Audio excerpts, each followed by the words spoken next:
My wife and I bought a country house so that our children could spend more time in nature. The last thing I could have thought of was that I would find used condoms in our trash bin.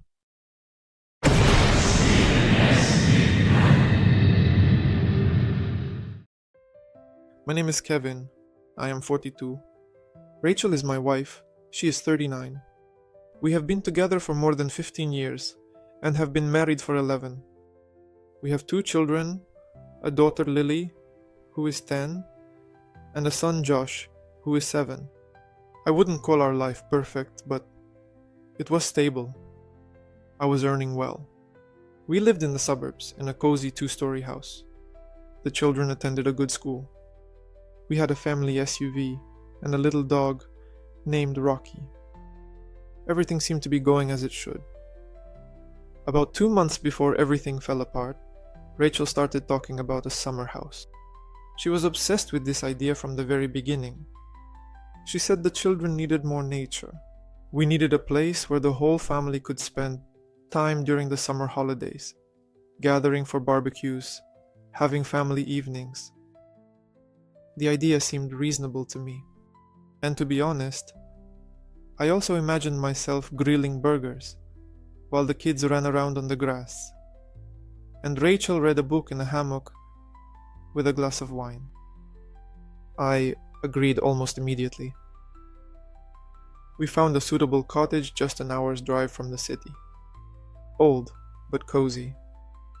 A large plot, a garden with apple trees, even its own gazebo and grill. We bought it quickly, with cash that we had previously saved. Rachel was thrilled. She immediately set about furnishing the house. She dragged me to stores for tablecloths, pillows, lamps, and garlands. It seemed like she came alive with each new decoration. For the first couple of weeks, we went there as a family. The children enjoyed the swings and new neighborhood friends. I mowed the lawn and touched up the fence. Rachel grilled corn and meat over an open fire. But over time, I started staying home more often, sometimes because of work, sometimes just from being tired. And Rachel, along with the kids, began going there more frequently without me, and that didn't seem strange to me. Not at that time. She said that this was how we were relaxing. The air, the silence, the kids being outdoors. Everything was perfect. And I just smiled. I loved her very much and trusted her. We had been together for so many years. Went through crises, a mortgage, sleepless nights with babies, even surgery on my knee. We were true partners. I believed that nothing could shake us. And now I often think, maybe even then I felt how a crack began to grow in our fortress. But to be honest, I didn't want to admit it. And about a month after buying the cottage, I started noticing little things. Nothing loud, nothing direct. Just something started to change. She began to stay there more often with the children, sometimes even on weekdays, saying that it's much better for the children there than in the city. She used to ask me to come at least on weekends, but now less and less. Once, I even suggested coming over myself, to which she unexpectedly replied that maybe next time, as she had plans with a friend to sit by the fire with a couple of glasses of wine. At first, I didn't pay much attention. I thought, fine, let them chat and unwind. After all, we're all adults, everyone has their own personal space. But then details started to emerge. For example, once I noticed a stranger's lighter in her bag. Rachel doesn't smoke, and neither do her friends. I asked her about it, but she just replied indifferently that it probably got left behind after guests were over, when they were all roasting marshmallows together. Again, I didn't pay much attention to it at the time. I still remember the color of that lighter. Dark green with scuffs. Clearly not new. Or another situation. I once asked Lily who they were with at the cottage last time, to which she replied that Uncle Tom was with Mom. Tom is our neighbor. He lives in the house next to our cottage. He's about 45 and he's been divorced several times already. And the last divorce was about a couple of years ago.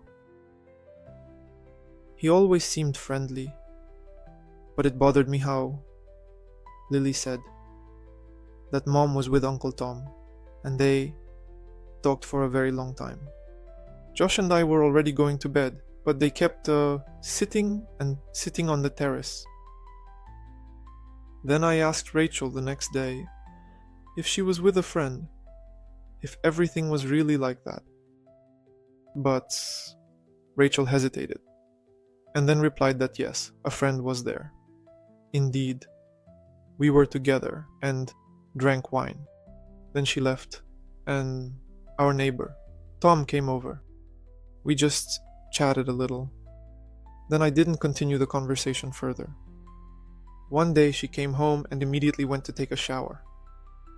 For a long time, a very long time.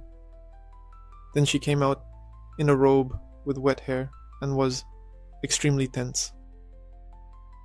That's when I noticed a reddish scratch on her neck. Again, she just brushed it off and said that it was our Rocky, who accidentally scratched her with his paw while hugging her. Although I knew this dog. She's been with us all her life. Rocky never puts his paws on anyone's neck. He never scratched anyone. And still I said nothing. Swallowed it. Once again. I just loved her very much because I didn't want to be the one who makes scenes of jealousy out of nowhere. Because I believed that we were still us. And not each on their own. But this we was gradually turning into her and me. And at some point, I realized soon something would happen that would break everything completely. At that time, I didn't yet know that I would end up at the Dasha unexpectedly, that I would see something I was never supposed to see. But I already felt that something was going wrong. Inside, it was as if an old forgotten instinct had kicked in, telling me, trust no one, just watch more closely. Everything happened completely by chance. That day, I finished my tasks earlier than planned, and decided that I should visit my relatives at the Dasha. Nothing foreshadowed trouble, it was just this feeling that I had to go there. I didn't call Rachel. I wanted to surprise them, bring ice cream for the kids, and just spend a quiet evening outdoors. When I arrived, the silence immediately put me on alert. The gate was ajar, and on the porch were a couple of glasses, one still with some white wine left. I froze, staring at them. Something inside me tightened sharply. I took the bags, walked along the path, peeked through the window, but the house was empty. At least at first glance. Then I saw the table set on the terrace. Cheese, fruits, a bottle of wine, candles. There wasn't a single child's item. No toys, no cups, no traces of our children having recently run around here. Only 2 glasses and 2 plates. Then I have only one question. Where have they been all this time? But I will get an answer soon. I still hoped that I was imagining things. That Rachel would come out and say that one of the neighbors stopped by for a glass of wine, but my heart was already pounding in my throat. Leaving the bags at the door, I walked around the house and looked through the kitchen window. It was empty. Too empty. I opened the door with my key and immediately felt a different air. Not like usual. Something was hanging in it.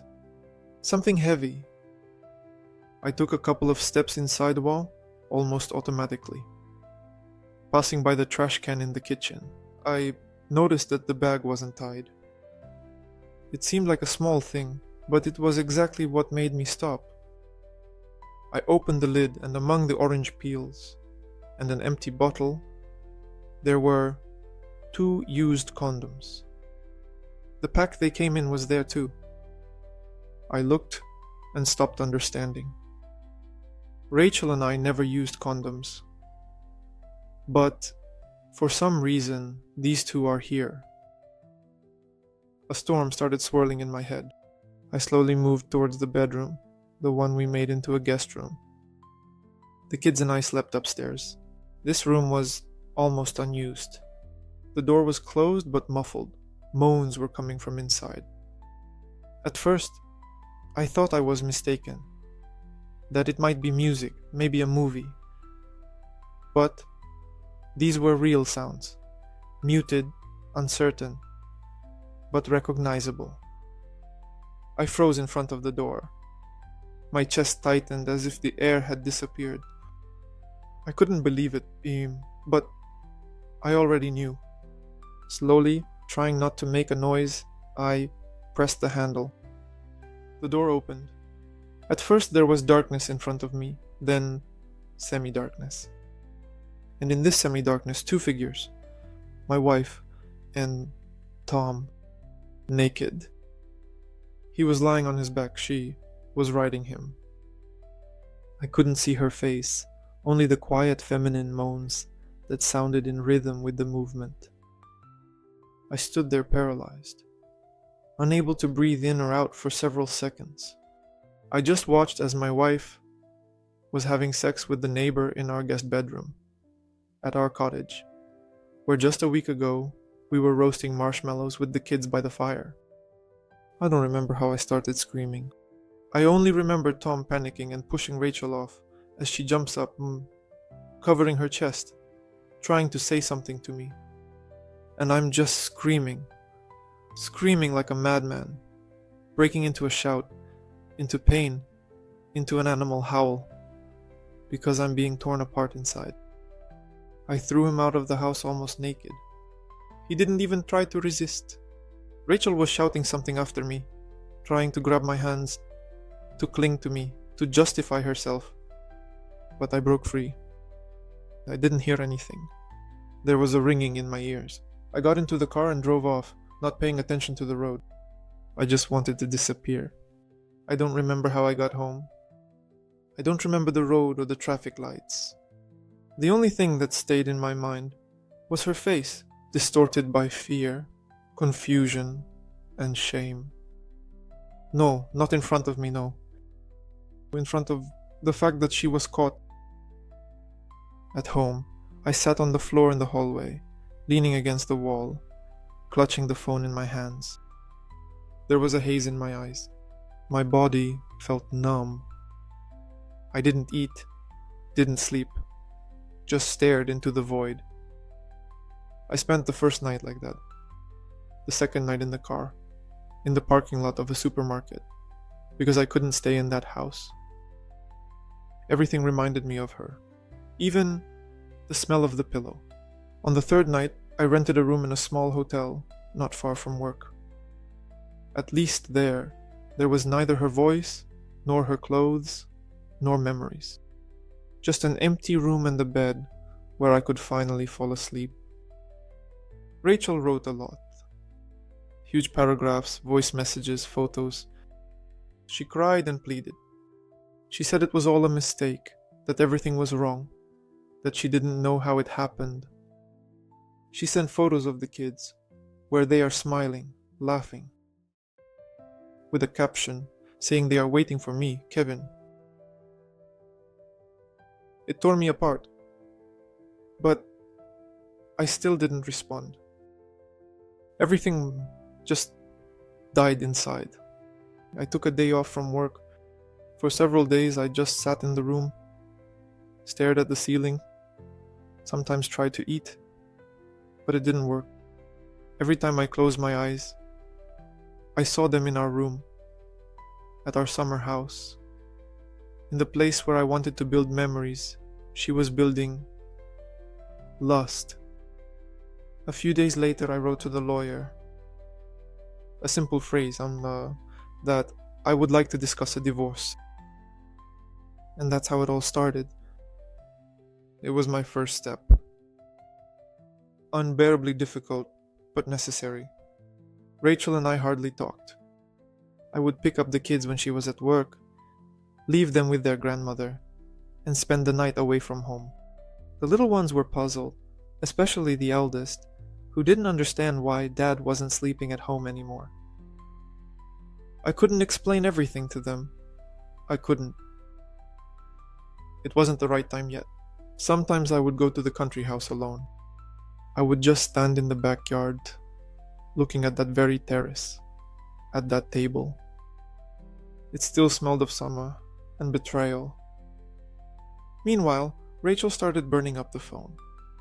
She was texting my sister, friends, my mother. She told them how sorry she was, how she lost control, how Tom imposed himself, something about alcohol, about his rudeness, about how he pressured her. It all sounded like childish babble. She didn't look like a victim that evening. She was controlling everything. And then, at that moment, when I saw how she was lying even to herself, something finally clicked in me. I realized that I don't want Mom and can't live with this person, and there's nothing more for us to build. On the 7th day, I wrote that I was filing for divorce. That's it. Let her not write to me or call me ever again. But after that, she came to my hotel, stood at the door, knocked, cried, and shouted. Apparently, she managed to get the address from my mother. I didn't open the door. I couldn't, because if I saw her face, everything would flare up again. Everything I tried so hard to suppress. I thought that I would finally file the papers and everything would end quickly. Silently, calmly, almost technically. After all, everything was obvious. Cameras, witnesses. But I was wrong. Rachel wasn't going to let me go just like that. At first, she tried to play the victim. When the first letter from my lawyer arrived, she immediately called with a strained voice, with sobs, with promises that everything would change, that we would get through this as a family. I didn't respond then. And then, new manipulations began. She said that the children wouldn't be able to handle the divorce, that I was abandoning them. She wrote that she wouldn't be able to support the children on her own, that I was destroying everything we had built together. In every phrase, there was reproach, and not a drop of remorse. Only pressure. When the first hearing began, I realized how far she was willing to go. She arrived in a strict dark suit, with barely noticeable makeup and tearful eyes. She behaved reservedly, as if I was the one who had destroyed the family. Her lawyer from the very beginning built the case on the premise that I had supposedly distanced myself from the family, that Kevin had emotionally withdrawn and showed no interest in the marriage. When it came to the cottage, I told everything. About everything. The terrace, the used condoms that we never used, the moans, and being in the same room with a naked man. My voice trembled, but I continued to testify under oath, honestly, to the very last word. Even about how I caught them, how I heard the moans behind the door, how I opened it and saw them. Rachel sat with a stony face, occasionally pursing her lips, but she didn't look at me at all. When I finished, it was her turn to defend herself. And then the mask fell off. Her voice took on that very tone I had heard in arguments. Accusatory, biting, defending lies. She said it was all a mistake, that I had pushed her away, that there was a lot of pressure in the marriage, that we hadn't been happy for a long time. And anyway, it only happened once. But I just smirked. Once, in the house I bought. Once, in the bed where our children grew up. Once, while I went to her with groceries. The judge was observing everything, very attentively. The second hearing was even worse. Rachel began insisting on family therapy. She tried to prove that I was filing for divorce in a state of emotional distress. She said the family could be saved, and her lawyer insisted on suspending the case. But I had too many facts, too much pain. I provided everything. I even managed to reach an agreement with another neighbor. He was able to testify. He had seen them more than once over the fence, relaxing, drinking, kissing. Honestly, I really wanted revenge, and I won't let that damn woman make me the guilty one. When Rachel realized that the court wouldn't side with her, she changed her tactics. A hysterical outburst began right in the courtroom. She stood up, burst into a scream, accusing me of being the sole reason for destroying everything, that I continue to ruin not only our marriage, but also the lives of our children, and that I am not giving all of us a second chance. Even the judge had to reprimand her. My lawyer remained calm, and I stayed silent. I didn't need to shout because everything had already been said, and everything was clear. On the final day after the verdict was delivered, when the court decided on the division of property and set the schedule for meeting the children, Rachel just sat on the bench and burst into tears. Perhaps it was then that she realized that everything was real, that she had lost, and that I was no longer her plaything. The summer house is being put up for sale. The proceeds are divided equally. Custody of the children is split by weeks. Fair child support for our kids, so they have everything they need while they are with their mother. The house was supposed to be divided equally, but I decided to leave it for our little angels. My half of the house is equally distributed among our children. By the time they turn 18, each of them will have an equal share of 25%. And if they wish, they can sell it and pay for their college. As we left the courtroom, Rachel called me a worthless husband, and someone who couldn't act like a man and keep the family together.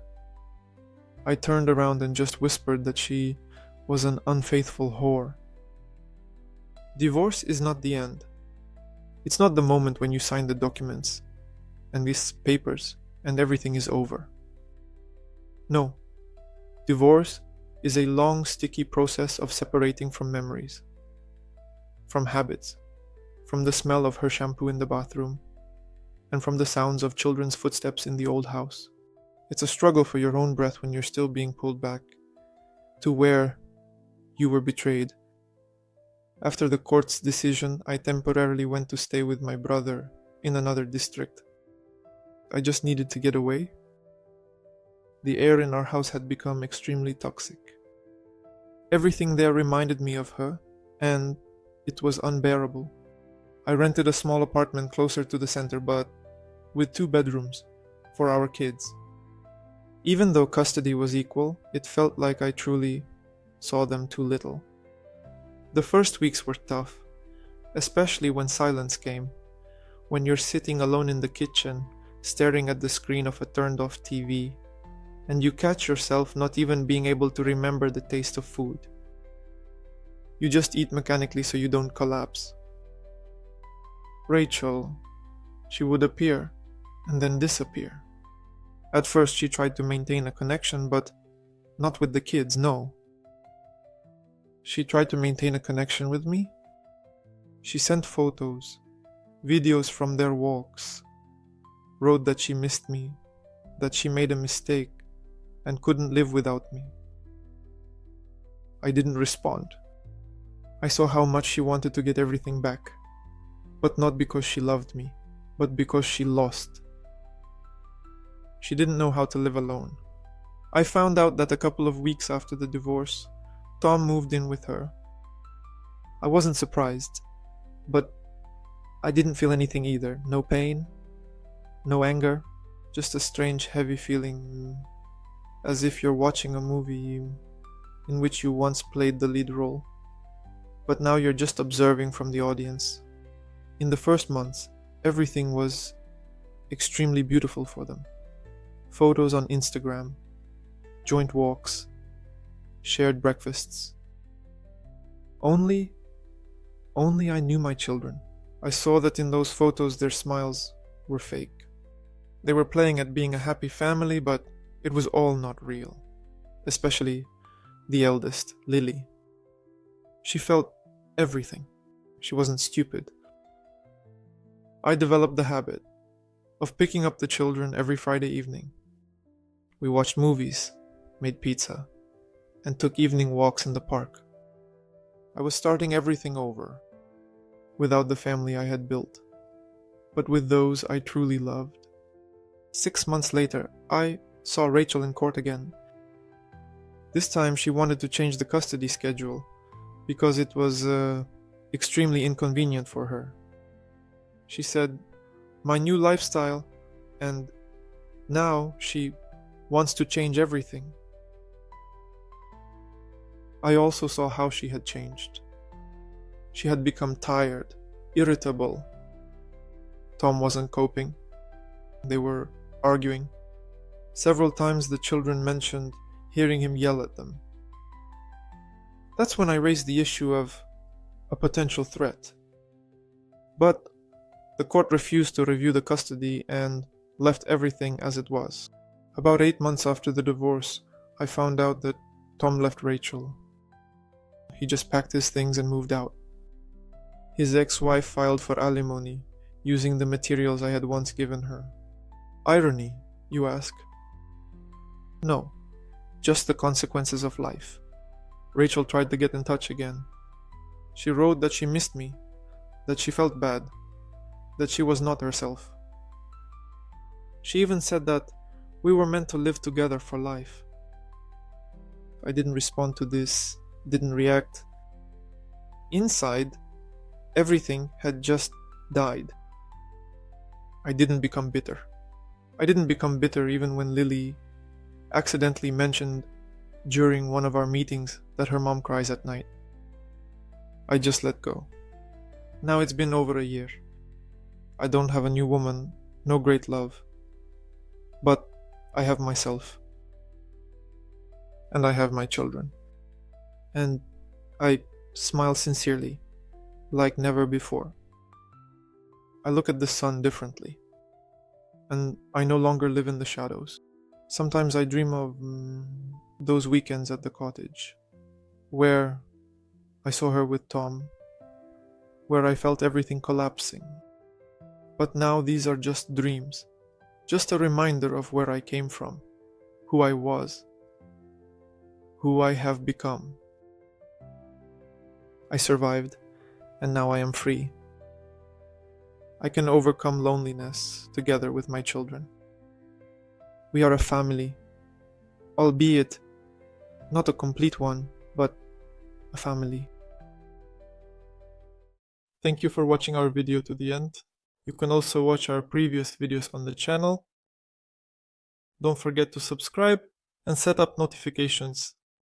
That way you won't miss any stories we release. Thank you, and see you soon.